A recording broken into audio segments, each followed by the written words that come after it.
Bom, tá valendo. Já passou aí praticamente os 15 minutos que a gente deu de tolerância. Tem um pessoal que vai chegar aí agora, mas eu acho que não faz mal. Essa primeira parte é só a introdução. A gente vai começar hoje a frente de cálculo, o que significa que a gente vai ver continuidade e limites, e amanhã a gente vai ver derivadas integrais. O que a gente vai ver hoje é base para o que a gente vai ver amanhã. Vocês vão perceber que no dia a dia, tanto na física quanto na matemática, vocês vão usar as derivadas e as integrais mais pelas regras de derivação, mais pelas técnicas de integração, e vão acabar não usando tanto no dia a dia os conceitos de limite que a gente vai ver. Porém, é sempre importante ter em mente que o que você está fazendo ali é calcular um limite. Porque em algumas questões, em matérias mais avançadas, não dá só para aplicar direto a regra de derivação, não dá só para aplicar direto a técnica de integração. Você tem que entender que você está fazendo ali um limite. Então é importante entender o que a gente vai fazer hoje por causa disso. É todo o pano de fundo por trás do cálculo. Como é um curso para ingressantes, a gente só vai estudar essas coisas no contexto de funções reais, que são funções em uma variável. Mas no segundo semestre de vocês, no terceiro semestre de vocês vão conseguir generalizar essas coisas que a gente está vendo aqui. Então, por isso que é tão importante entender o que eu vou fazer, porque vai aparecer para vocês nos próximos 2 anos, em todas as matérias de matemática que vocês quiserem. Beleza.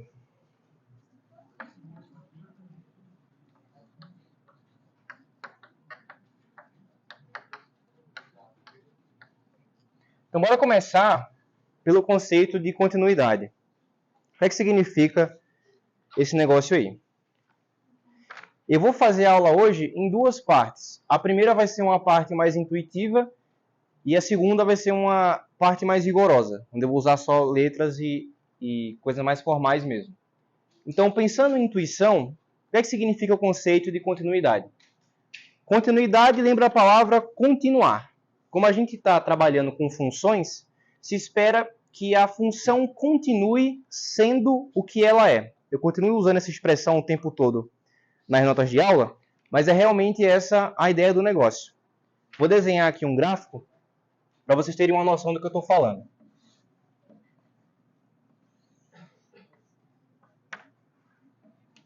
Pensa nessa função aqui, ó.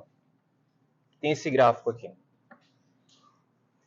Você percebe que em qualquer ponto dela não tem nenhuma quebra do raciocínio aqui, não tem nenhum salto, não tem nenhum ponto que ela deixa de existir, não tem nenhum ponto em que ela explode para o infinito ou para menos infinito. Então é uma função que a gente gosta de falar bem comportada. Ela continua sempre sendo o que ela é, uma coisa suave. Por outro lado, a gente tem funções com essa cara aqui, ó.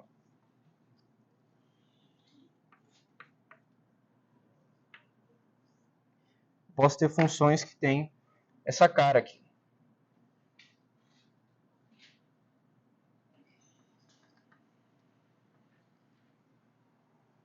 Geralmente funções são definidas por casos. Tem cara assim. Então ela vinha sendo uma coisa, e aí quando chegou em um certo ponto P aqui, houve um salto.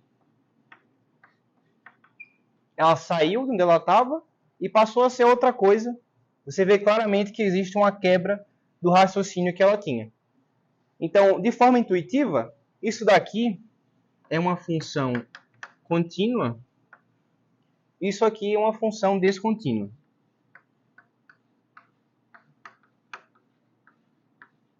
É claro que isso aqui não é o único caso que a gente pode ter para pensar em uma descontinuidade. A gente pode ter outros 2 exemplos aqui, ó. Funções que em um certo ponto se tornam ilimitadas. Então, ponto P aqui.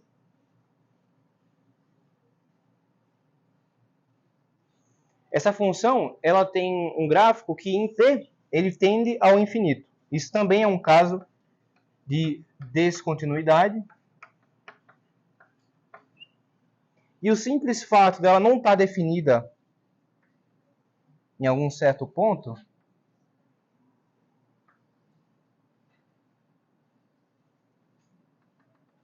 já é suficiente para falar que ela não é contínua nesse ponto. Agora, essa frase que eu falei, ela foi muito importante, porque eu falei que ela não era contínua nesse ponto P. O conceito de continuidade é um conceito local. Como assim local? Eu discuto a respeito da continuidade de uma função em um determinado ponto, o que significa que ela pode ser descontínua no ponto P, mas pode ser contínua em todos os outros pontos. A gente vai trabalhar aqui com situações, quando eu estiver escrevendo de forma rigorosa, que vai dar a entender isso aqui. Só o que importa para ela ser contínua é que ela continue sendo o que ela é em um intervalinho muito pequeno próximo do ponto P. Se ela, por exemplo, a gente não olha para essa parte aqui para a direita, só daqui para a esquerda. Em todos esses pontos, a função é contínua, porque ela continua sempre sendo o que ela é. Quando eu analiso pelo macro, eu vejo que existem alguns pontos em que ela não é contínua. Então é legal pensar nisso aqui, o fato de continuidade ser um conceito que é local. Se você vê em algum lugar escrito que uma certa função f é simplesmente contínua, está implícito aí que ela é contínua em todos os pontos do seu domínio. Então, se eu não explicito qual que é o ponto que eu estou afirmando a continuidade, é porque está deixando implícito que ela é contínua em todos os pontos do seu domínio. Beleza. Então, essa aqui é a ideia intuitiva de continuidade. É legal pensar nesses termos de continuar sendo o que é. Vamos ver limite.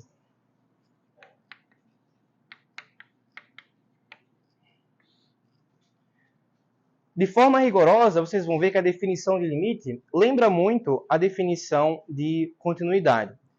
Mas o que interessa aqui é que você quer descobrir alguma tendência no valor da sua função. Quando você percorre, na verdade, alguns valores de x no domínio dela, para qual ponto do contradomínio essa função está tendendo. Então, vamos ver aqui uma função f de x igual a x ao quadrado. Vou colocar o gráfico dela aqui, ou uma parte do gráfico.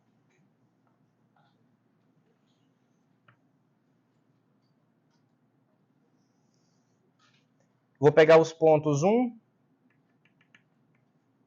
2 e 3. Como é uma função do tipo x², para cada abscissa eu gero uma ordenada igual ao quadrado dela.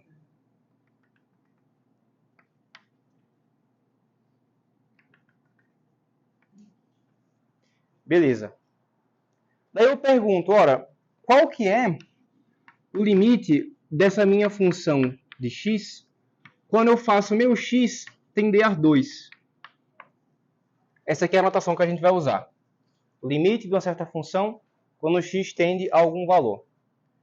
A ideia é o seguinte, você quer fazer, tanto pela esquerda quanto pela direita, o x se aproximar aqui do 2, e com base nisso você quer descobrir o que é que vai acontecer no caso do y. Dá para ver aqui, pelo próprio gráfico, uma coisa bonitinha, que conforme me aproximo, tanto pela esquerda quanto pela direita, eu acabo me aproximando por cima e por baixo do valor 4 no nosso contradomínio. Então, pelo menos visualmente, é meio que óbvio que esse limite aqui ele vai dar 4. E se o mundo fosse bonito assim, isso bastaria, podia acabar a aula agora. Mas não é assim que funciona. Você nem sempre vai ter um gráfico bonitinho assim ao seu dispor, e às vezes, mesmo que você tenha, pode se tratar de um caso com saltos como esse, pode se tratar de um caso em que a função é mais complicada do que só uma função quadrática. Então você precisa generalizar e formalizar esse tipo de coisa para conseguir calcular esses limites para funções arbitrárias. Tá? Mas a ideia por trás do limite é essa, pelo menos em uma variável, é essa tendência que você tem no valor do contradomínio quando você faz o x do domínio se aproximar de algum valor específico, nesse caso, um x tendendo a 2, tanto pela esquerda quanto pela direita. Em um caso como esse aqui, ó, o que é que você percebe? Se o meu ponto de referência é esse ponto P, ou seja, se x tende a P, conforme me aproximo pela esquerda, eu vou chegando mais próximo aqui, ó, desse ponto que nem tem correspondente no contradomínio. Quando tem uma bolinha vazia assim, sem estar pintada, é porque a função não está definida nesse ponto. Mas, de qualquer forma, o limite dessa função, quando eu me aproximo de P pela esquerda, seria o valor que essa função teria se ela tivesse definida nesse ponto. Já pela direita, eu venho aqui por cima, ó, é um valor diferente. Então, o limite quando eu venho pela esquerda e pela direita são de valores diferentes. Esse tipo de função aqui, por exemplo, a gente fala que não admite limite em x tendendo a P. E essa ideia de eu fazer o x tender a P pela esquerda e pela direita é o que a gente chama de limites laterais. Então, tanto esse cara quanto esse cara são tendências de limites laterais. De fato, para uma função ela ter limite, algum limite, você precisa que os limites laterais sejam iguais. Tendendo pela esquerda e tendendo pela direita, tem que dar o mesmo valor. Se um dá 4 e o outro dá 9, então a função não tem limite. É assim que você faz para estudar o tal do limite de forma visual, de forma intuitiva. Aí essa que é a notação que a gente vai estar usando. Beleza. Uma coisa importante é que para uma função ela ter limite, ela não precisa ser contínua. Tá? Eu vou... Para uma função ter limite, ela não precisa ser contínua.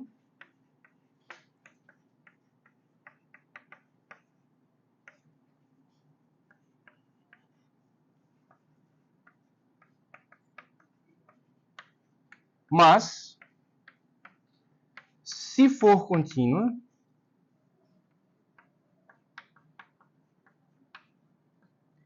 certamente há limite.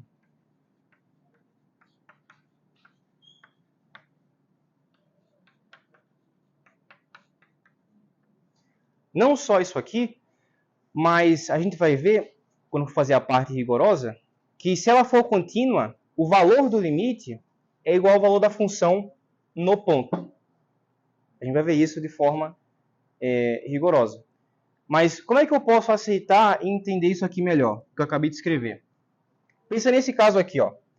Nesse caso, a função ela é descontínua em P, porque não é definida aqui.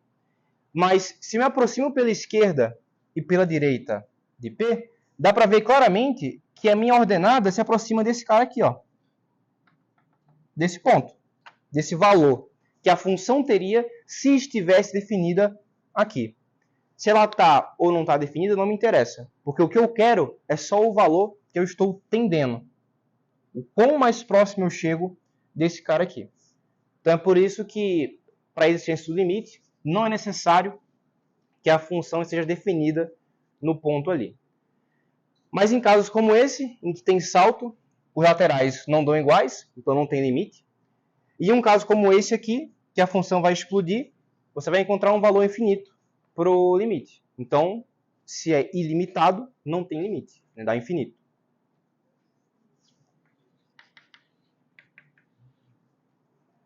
Isso aqui é o mais intuitivo que eu consegui criar e mostrar para vocês. Alguém tem alguma dúvida até aqui? Pode falar.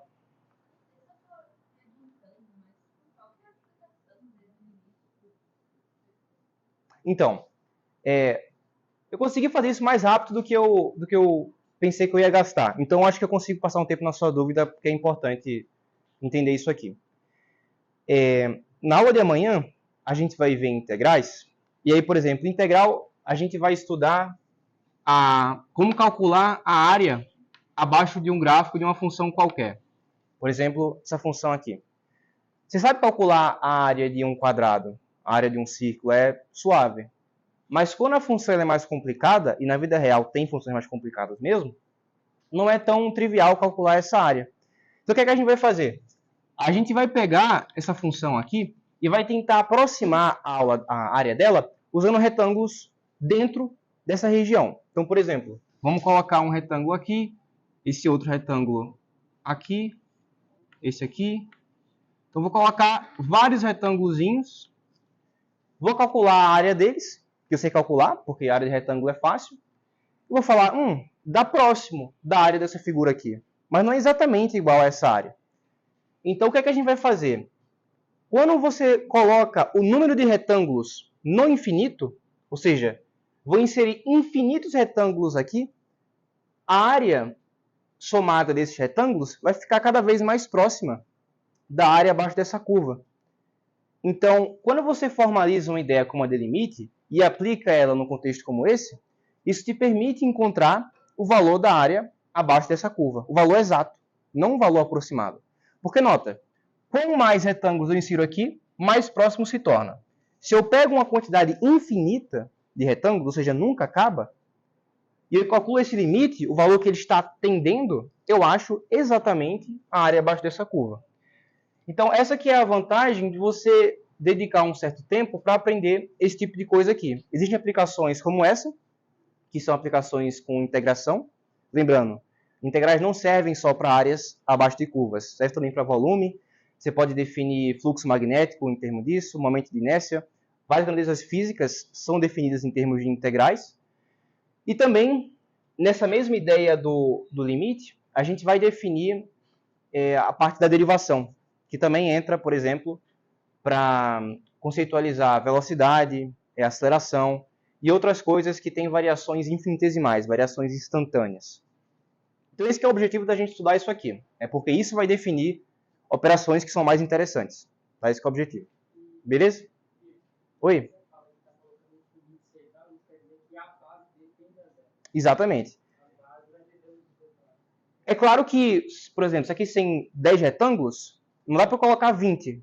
Se eu colocasse 20, ficaria tipo por fora aqui, né? Passaria da área que eu quero. Então, se eu quero colocar mais retângulos, a base deles tem que ficar mais fininha também. Então, quando você coloca infinitos retângulos, vai preencher exatamente essa área toda aqui. Essa é a ideia de integração que a gente vai ver amanhã. Entendeu o valor exato? Então, só dando spoiler do que a gente vai fazer amanhã. Mas como isso aqui passou tão rápido, eu acho que valia dar essa motivação para vocês. Agora começa a parte complicada, que é a parte de definir isso de forma rigorosa. Vamos lá.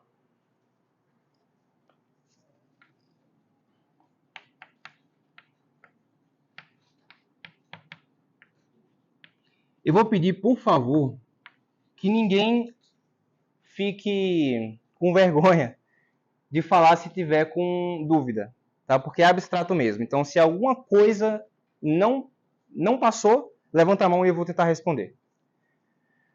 Vamos definir continuidade de forma rigorosa. Eu vou escrever aqui o texto e aí eu explico o que está escrito. Uma função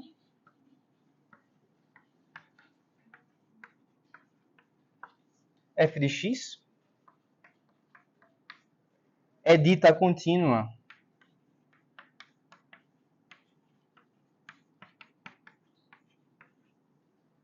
em um certo ponto P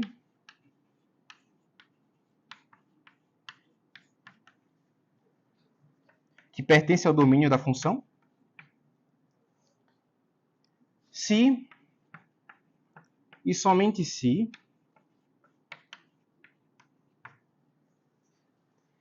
para qualquer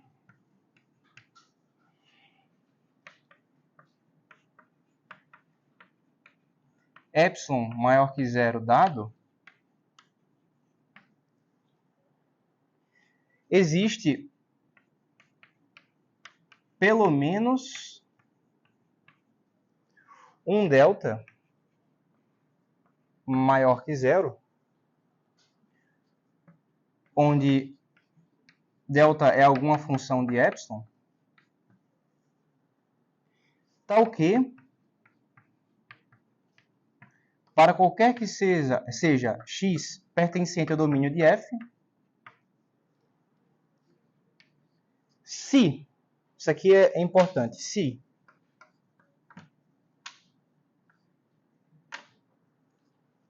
o x estiver entre p menos delta e p mais delta, isso aqui vai implicar que o f de x está entre f de p menos epsilon e f de p mais epsilon.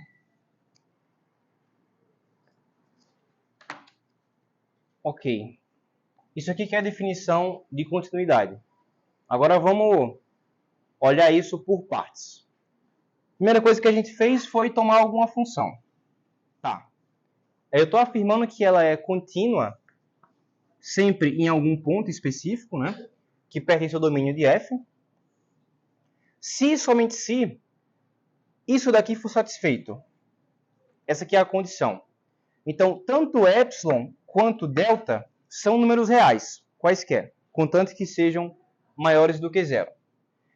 Então, eu tomo algum epsilon aí, maior do que zero, e eu quero que exista pelo menos algum delta, maior do que zero também, onde esse delta em geral depende de epsilon, tal que se eu deixo o meu x nesse intervalo entre p menos delta e p mais delta, isso aqui vai implicar que o meu f de x está no intervalo entre f de p menos epsilon e f de p mais epsilon. Massa, falou porra nenhuma. Em palavras, isso aqui não explica nada. Vamos ver de forma gráfica, para tentar elucidar isso aqui. Eu vou considerar o gráfico da função f de x igual a x.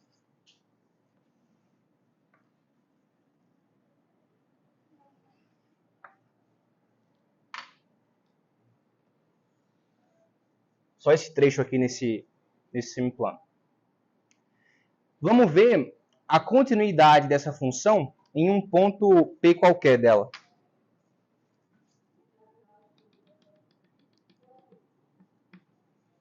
Então, peguei um certo ponto P aqui, como a definição sugere. Tenho o f de P aqui.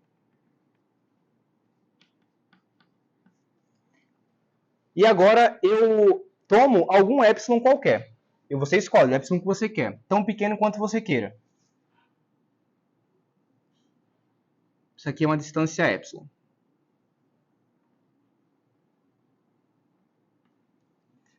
Então, eu quero analisar o comportamento da função entre f de p, epsilon para cima e epsilon para baixo. Ou seja, esse ponto aqui, deixa eu colocar em outra cor. Esse ponto aqui em cima é f de p mais epsilon e f de p menos epsilon. Daí tá. Você se pergunta, é possível achar algum delta onde, se eu coloco o meu x para variar entre p menos delta e p mais delta, a função vai ficar restrita a esse intervalo aqui? Essa é a pergunta que você faz. Se sempre for possível achar um delta desse, para qualquer epsilon que você toma, então ela vai ser contínua em p. Entre p menos delta e p mais delta, eu tive necessariamente que o valor da função está aqui dentro. Está dentro de f de p menos epsilon e f de p mais epsilon. Então, se você consegue mostrar que para todo epsilon que você escolher, isso daqui é garantido, então ela é contínua. Você fala, massa, agora talvez eu tenha conseguido entender melhor o que está escrito com a figura, mas não consigo entender por que isso significa que ela é contínua. Qual que é a relação entre o que está escrito e a ideia que você criou intuitiva para mim. Vamos pensar aqui, ó. Pega um certo ponto P, como eu fiz ali, só que com esse gráfico aqui. Se eu consigo mostrar que para qualquer epsilon pequenininho que eu escolho aqui, eu consigo achar um delta que deixa os valores de x tão próximos quanto eu queiro, eu me certifico, por exemplo, que não vão ocorrer saltos assim.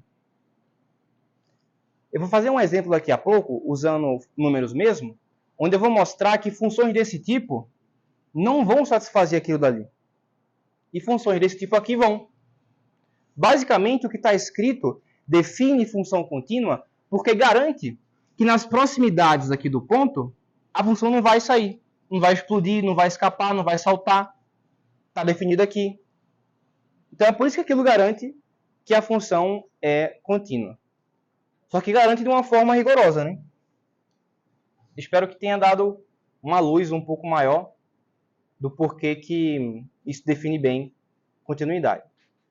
Vamos para o próximo passo agora, que é ver um exemplo, usando números, de uma função que é contínua.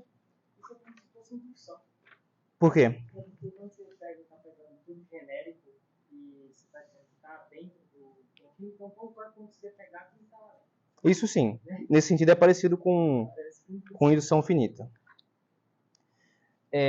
Eu posso fazer até essa função aqui, mas é tão simples. Deixa eu pegar uma mais complicada. Oi?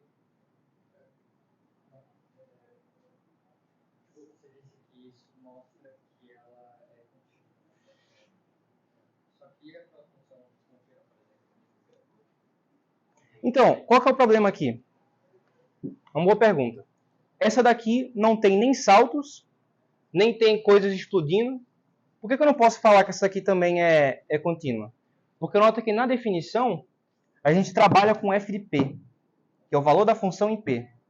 Se ela não está definida em p, eu não consigo discutir a continuidade dela. Aqui, ela não está definida em p. Então, embora ela tenha essa característica de não explodir, de não saltar e tal, ela não está definida ali. Então, não tem como discutir a continuidade de uma coisa que não existe.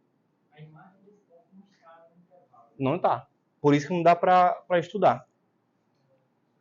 Oi? Por exemplo,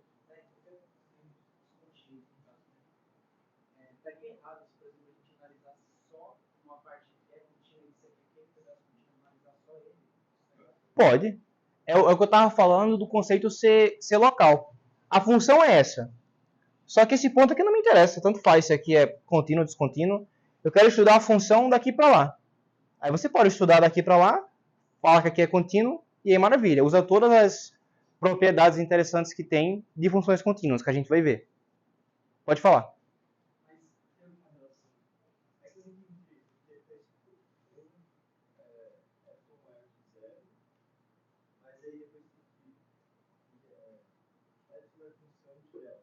Delta é função de epsilon. Significa que, como você quer escolher um certo delta que existe para satisfazer isso aqui, em geral, ele pode depender de epsilon. Pode não depender também. Ele pode ser, sei lá, 2, 3, pode ser um número qualquer. Mas, de forma geral, ele pode ser alguma função de epsilon. Já que, para escolher o delta, você é influenciado pela escolha que fizeram do epsilon. Né? Esse delta aqui, ele resolve o problema, o que eu escolhi. Mas se eu pegasse um epsilon menor ainda, eu teria que pegar um delta menor ainda também. Então, a escolha do delta é influenciada pela escolha do epsilon. Por isso que, em geral, delta é função de epsilon. Pode... Então, que nem eu estava falando, ele pode ser um número qualquer. Não precisa ser, sei lá, epsilon sobre 2, não precisa ser epsilon ao quadrado. Pode ser um número qualquer. Mas note, uma função de x também não precisa ser x quadrado, x sobre 2, etc. Pode ser um número, uma função constante. Então, quando eu falo que ele é uma função de epsilon, significa que ele pode ser alguma coisa que depende de epsilon ou também não depender de epsilon. Pode ser um número escalar qualquer. É nesse sentido. Tá? Também pode ser uma função constante. Beleza? Eu acabei engolindo a sua dúvida. Matou o que você perguntou? Beleza. Oi? Pode falar.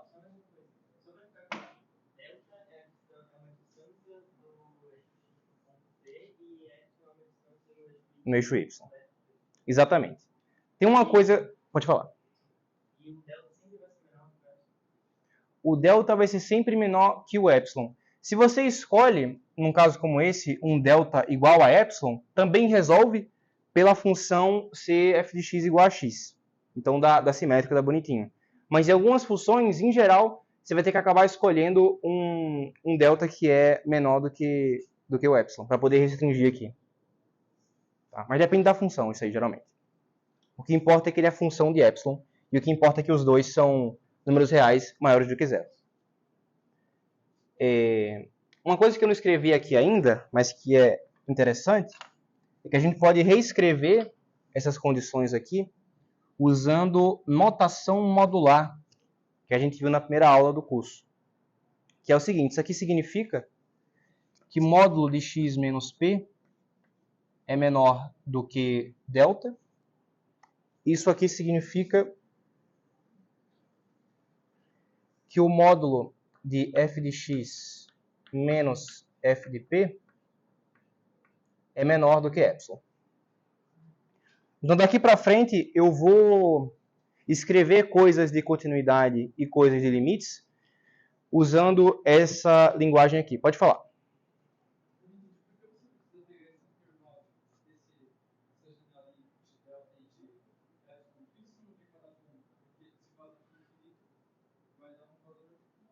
Então, vamos lá. Se pergunta, por que eu não posso pegar um delta, talvez, lá na frente? Essa é a sua pergunta?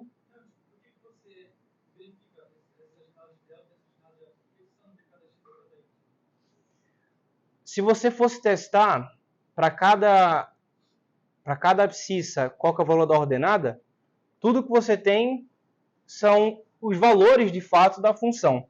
Mas você não consegue identificar, só vendo os valores, se tem algum salto.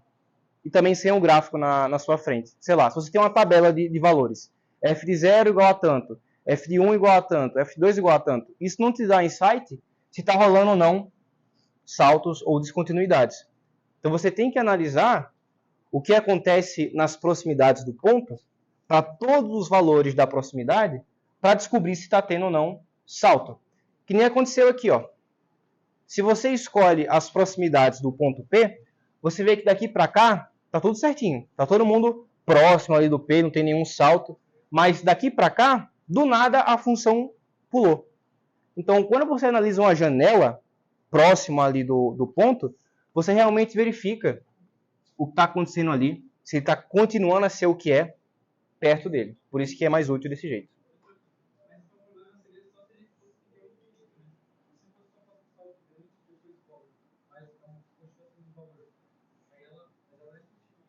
Você fala em um caso do tipo, ele vem aqui assim, faz isso. Ah, tá. Se ela for assim. Mesmo funções assim, também é contínua. Por que assim é contínua também? Porque quando você toma um certo ponto, tipo esse aqui, nas proximidades dele, nada muda. Não importa se mais para frente ele vai aumentar ou não. Se nas proximidades nada mudar, tá tranquilo. Quando você compara com um caso como esse aqui, e você analisa o ponto P, ele já está no infinito. Então isso aqui que é problemático. Mas se é simplesmente grande, não tem problema. Problemático é quando tem infinito mesmo. Se a função não for linear, eu não posso afirmar que um delta menos epsilon não teria essa parte.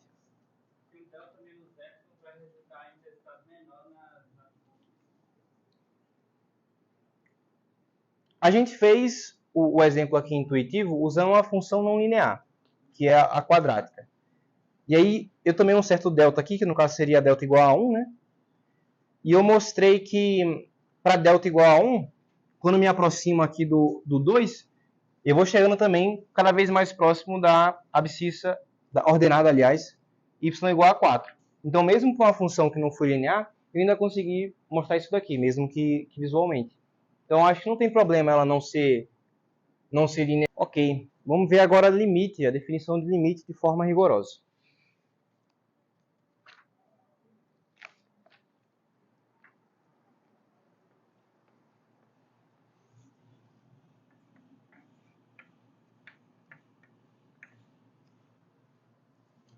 Uma função f de x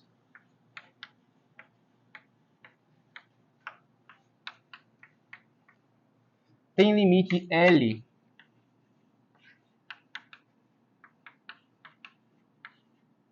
em P se e somente se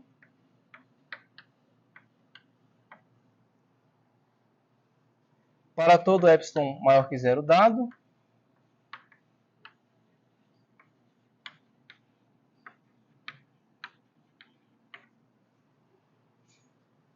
existe um delta maior que zero, tal que, para qualquer que seja o x pertencente ao domínio de f, se x menos p em módulo for menor do que delta e maior do que zero, isso aqui implica que o módulo de f de x menos f de L, não, menos L, aliás,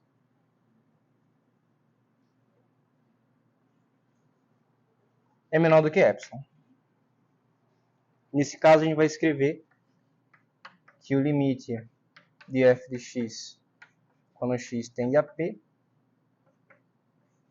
é igual a L.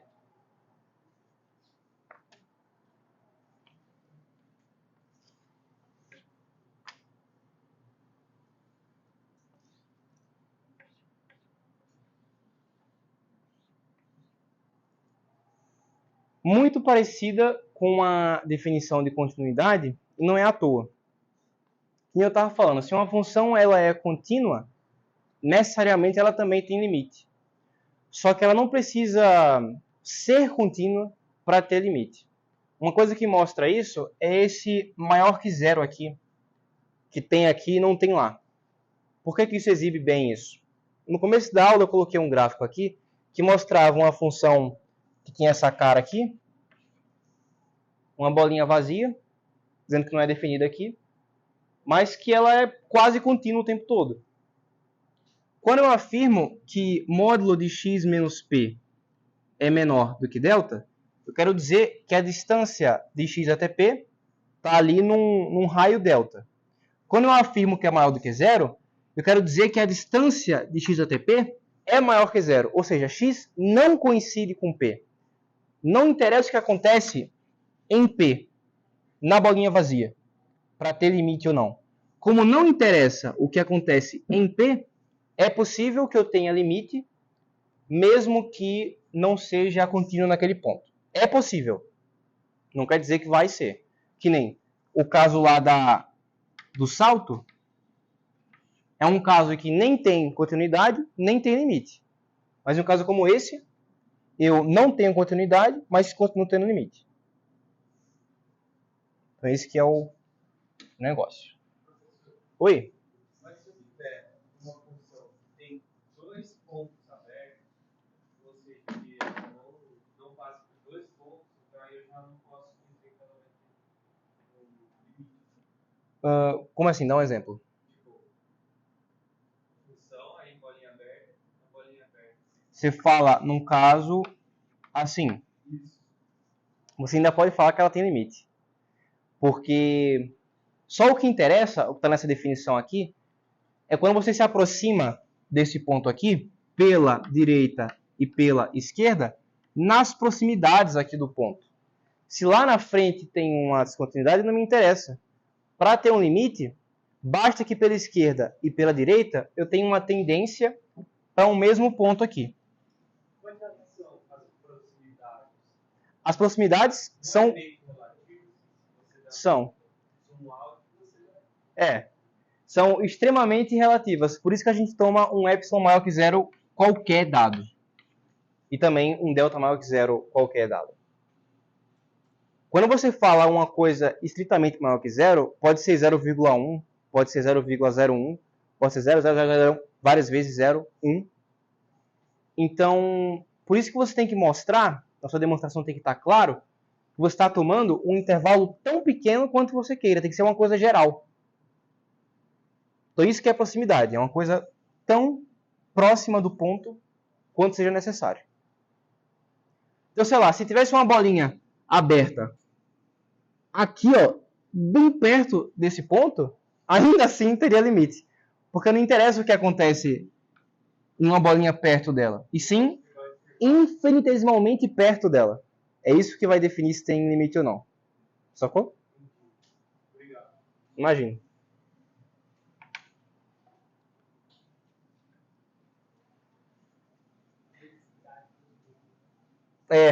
Agora, tem uma parada que é bem complicada, que eu não sei responder, mas que eu já vi em algumas disciplinas que eu fiz, que é tipo assim, massa, eu sei que se tiver um caso assim, mesmo nesse caso eu tenho limite. Até mesmo se a bolinha estiver bem perto aqui desse outro. Porém, se for uma função que você tenha bolinhas abertas, tão próximas quanto se queira também, dessa daqui. Tipo, é uma função super mal comportada, cujas bolinhas abertas vão existir, infinitas delas, tão perto quanto se queira dessa outra aqui. Quando ela é mal comportada desse jeito, aí eu acho que também não tem como definir limite. Você sai desse caso aqui, porque você deixa de conseguir analisar uma vizinhança do ponto. Se tem sempre alguma bolinha aberta em qualquer vizinhança que você escolha, não tem como analisar isso. Então não dá para falar que tem limite. Então nesse caso aqui em particular, uma função super maluca, aí sim não tem limite. Oi?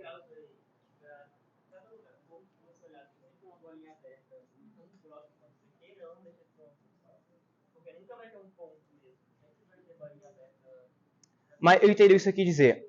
Mas o exemplo que eu dei não é um exemplo do tipo bolinha, bolinha, bolinha, bolinha, bolinha. Não é isso. É um exemplo do tipo bolinha, bolinha, bolinha. Nota que tem espaços aqui de números que a função está definida.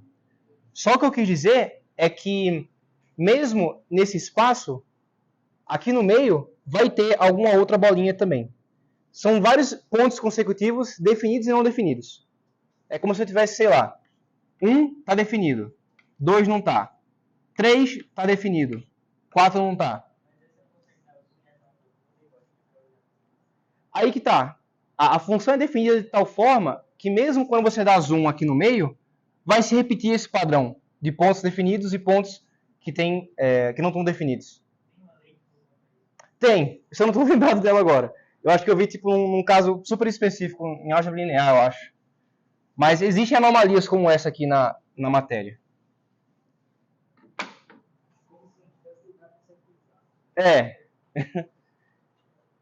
Mas então, eu acho que depois que eu mostrei visualmente como é que funciona esse caso aqui, acho que fica um pouco mais fácil de tragar porque isso aqui faz sentido.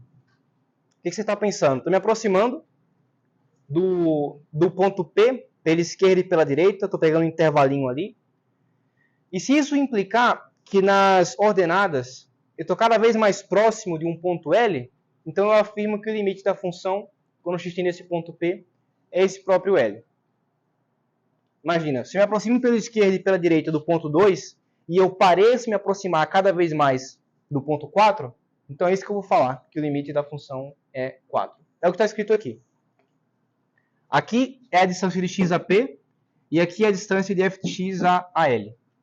Se em uma está diminuindo, implica na outra está se aproximando também, é porque o limite da função é essa. Então essa é a definição rigorosa de limite, bem parecida com a de continuidade. E aí tem o caso particular, né?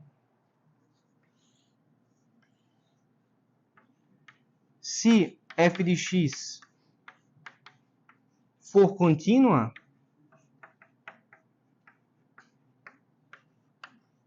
então contínua fora em todos os pontos, ou para ser mais específico, for contínua em P.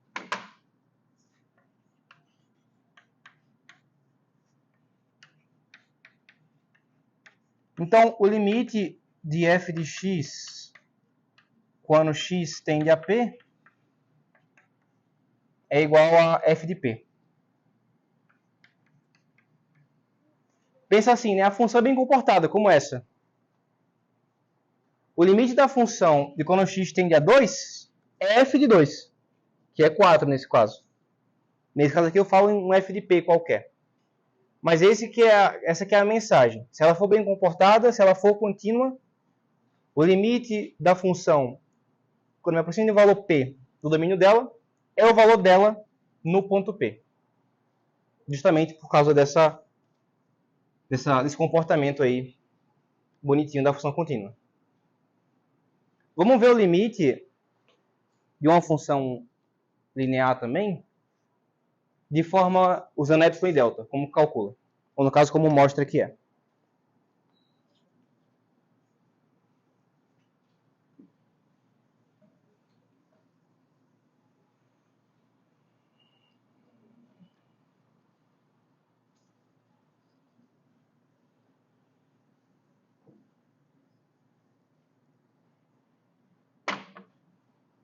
Olha só. Mostre que o limite de 2x mais 1 é igual a 3 quando x tende a 1. Como que a gente faz isso aqui usando epsilon e delta? Mesmo esquema, eu quero mostrar que o módulo de f de x, que é 2x mais 1, menos L, que é o limite que, teoricamente, a função tem, se for menor que um certo epsilon dado, eu quero mostrar que isso aqui está dentro do intervalo, quando x tende a 2, a 1, aliás, menor do que delta. Então, eu vou reescrever isso aqui. 1 menos 3 dá menos 2.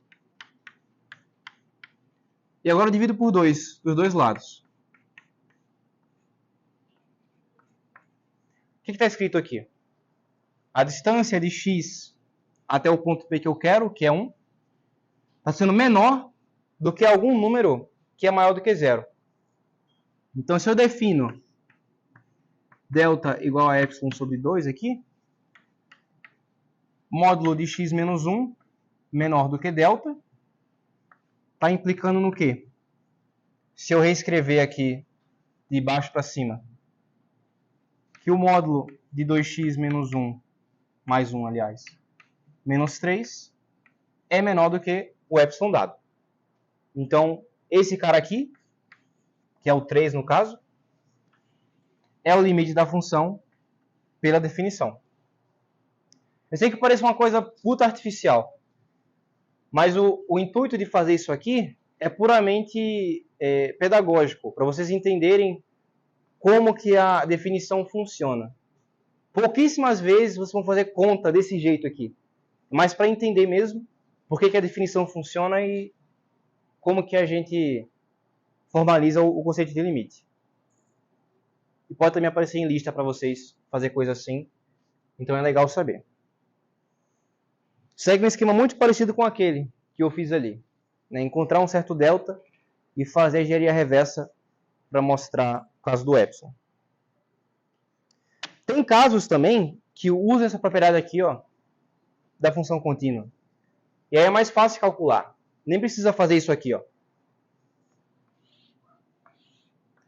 Se eu tomo, por exemplo, um f de x igual a x ao quadrado menos 1 sobre x mais 1.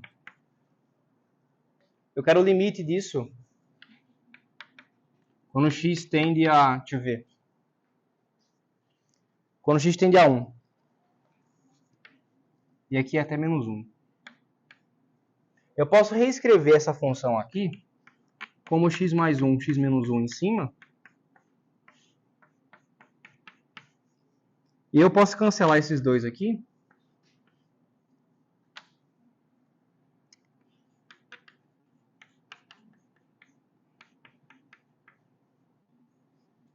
Aqui tem um limite também. Como eu cancelei, ficou limite de quando x tende a 1 de f de x igual ao limite de quando x tende a 1 de x mais 1. Como isso aqui é contínuo, eu posso só substituir o x aqui e fica 1 mais 1, que é 2. Então, o limite dessa função, quando x tende a 1, dá 2. Para fazer isso, eu usei a propriedade de que x mais 1 é uma função contínua. Eu pude cancelar esses dois aqui Justamente porque eu nunca chego no valor exato x igual a 1, eu apenas me aproximo de x igual a 1 tanto quanto eu queira. Então, como eu não tenho um zero aparecendo aqui, eu posso cancelar. O que garante isso é esse maior que zero aqui, que eu estava falando no começo da definição. Então, pode cancelar sem problemas. Exato. Exatamente. A única intuito desse maior que zero aqui é para mostrar que x não chega em P. Então, eu posso cancelar isso aqui tranquilamente. Oi? Então aí você substitui o 1 no limite de x mais 1, porque justamente não tem mais a restrição dele ser diferente. Exato. Eu consigo substituir porque o x mais 1 é contínuo. Aqui eu não poderia substituir, porque apareceria um menos 1 que é zero. E aí eu posso cancelar aqui, porque, nota, eu não estou fazendo x igual a 1. Estou fazendo x se aproxima de 1. Então, como não é zero, eu posso cancelar. E aqui no fim, como ela é contínua, por essa propriedade, eu posso calcular f de p, ou seja, isso aqui em x igual a 2. Oi? Sim, se você faz divisão de polinômio aqui, desse por esse, você vai encontrar x mais 1. Então, a fatoração é só uma forma mais rápida de encontrar o x mais 1.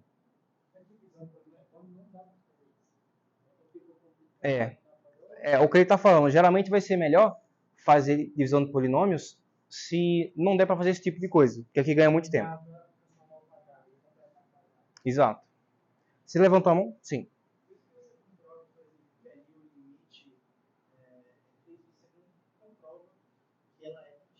Exato.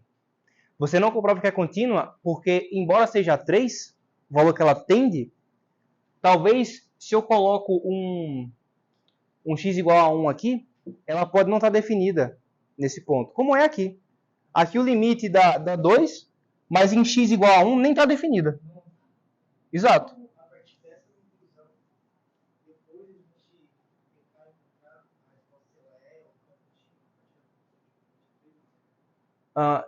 Chegar à conclusão se ela é ou não contínua a partir do valor do limite. Não. Porque tudo de informação que você ganha com isso aqui é o valor que ela está atendendo nas proximidades desse ponto. Se ela está tendo salto ou não. Aliás, salto dá para concluir, porque quando tem salto não tem limite. Mas, pensando nesse caso aqui, você não consegue ganhar informação a respeito disso usando só esse resultado. Oi?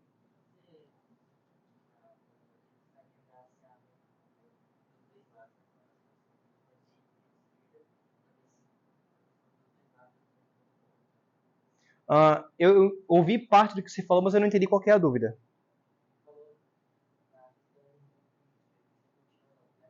Uhum. Sim, se você faz nessa expressão aqui, por exemplo, os limites laterais pelos dois lados, você ia encontrar isso daqui, o 2. Mas ainda não te falaria se a função está ou não definida nesse ponto. Então, ela mesmo assim, mesmo tendo limites laterais iguais, ela mesmo assim pode ser descontínua, como é esse caso aqui. Os laterais só vão ajudar em casos assim, ó. Porque aí nem vai ter limite, nem vai ter continuidade. A continuidade implica em ter limite. Mas ter limite não implica na continuidade. Por isso que isso aqui não dá informação sobre isso aqui. Mesmo se eu pegar esse ponto. Esse aqui? O que tem? Se eu pegar o limite dele, eu não vou saber se é continuo. Não vai saber. Você vai encontrar... Que nem esse caso aqui, ó. Essa função aqui, que tá escrita, é uma função que tem uma cara, eu acho que assim, ó. É uma reta, mas no ponto x igual a 1, ela não está definida, ela explode. Então, eu calculei o limite, eu achei que dá 2, e mesmo assim ela é descontínua. A x mais 1 é contínua. Exato. Mas para todos os méritos, isso daqui é isso daqui para todo x diferente de 1. Então, para todo x diferente de 1, essa função se comporta como uma reta. O quê? É, exatamente. Só tem que equivalente, implicação de equação. Aquela lá acima não é igual a essa. Exatamente. Mas ela tem as mesmas soluções diferentes. Não é igual, mas como eu estudo o comportamento dela só nas proximidades de 1, eu posso fazer a equivalência para estudar o limite. Exatamente. É isso. Vamos ver agora as propriedades dos limites e eu vou enunciar alguns limites fundamentais. E aí encerra a discussão de limite.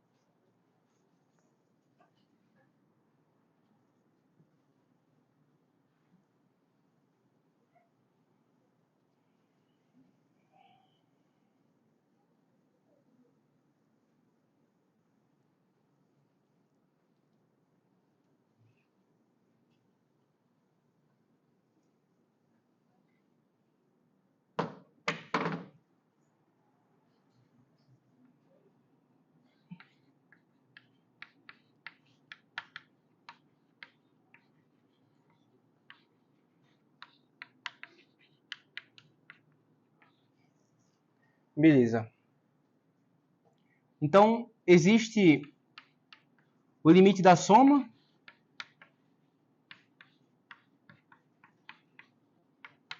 Ou diferença. Isso é igual à soma dos limites.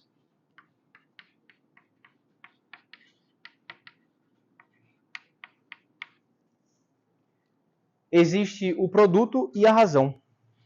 O produto que eu falo é produto por escalar.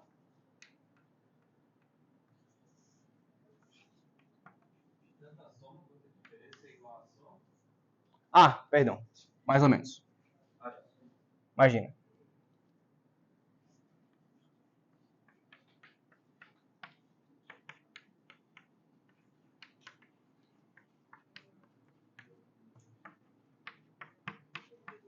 Então, se eu pego algum escalar real e multiplico pela função, isso é o mesmo que eu pegar a função, calcular o limite, e depois multiplicar pelo escalar real. Aí tem um produto de funções.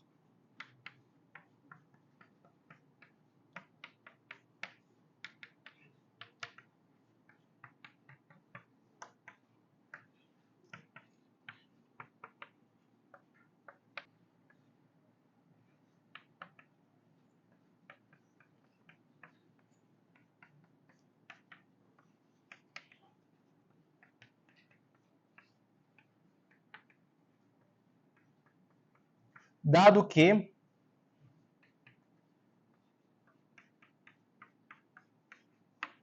porque se for igual a zero, dá pau aqui, né? Então pode fazer isso aqui, dado que o limite de reduzir é diferente de zero. Essas propriedades você mostra também usando a definição de limite que a gente viu aqui. Então, se você aplicar a definição para cada um desses casos, você mostra a equivalência. Ou seja, que o L que você encontra aqui é o mesmo L que você encontra aqui e nos demais casos.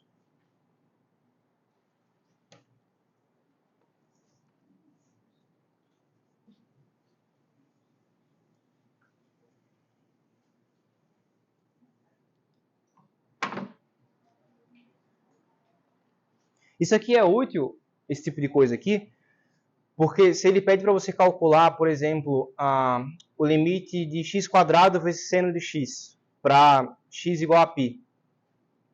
Essa função x² vezes seno de x é uma função difícil. Mas se você separa em duas funções fáceis, função x² e função seno x, é melhor para fazer a conta. Esse tipo de coisa aqui vai aparecer de novo em derivadas e também em integrais, exceto para o produto e para a razão. Mas no produto por escalar e a soma e diferença vai aparecer de novo. Vamos ver os limites fundamentais.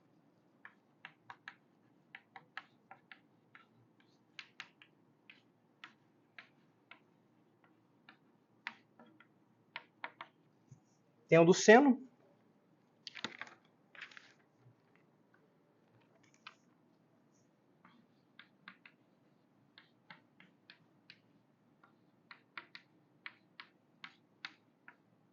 dá 1. Tem o do cosseno.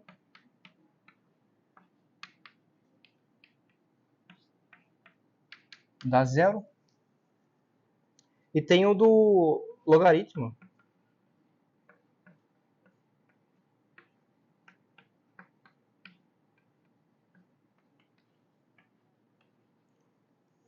Esse aqui eu coloquei nas notas para vocês, mas para usarem como consulta e tabela, porque em questões de lista, de prova, dessas coisas, aparece muito esse tipo de limite aqui. E também ali vocês vão usar para calcular limites de funções mais complicadas, decompondo elas em funções mais simples.